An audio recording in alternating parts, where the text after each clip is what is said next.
लिख लिख लिख जल्दी जल्दी लिख लिख तो लिख छोड़ देबो लिख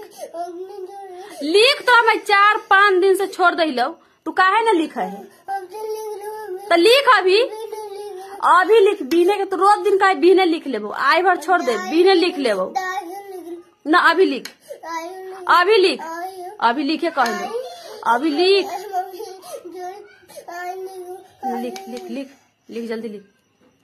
आ लिखे ना आवो तो घस बाकी घस तोरा घस से पढ़तो तू आवाज सीखल तू भोर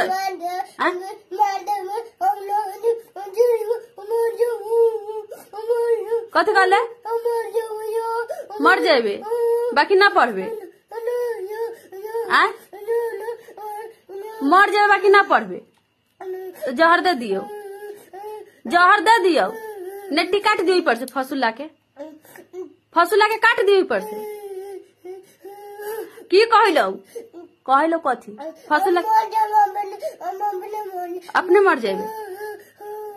लाइन कट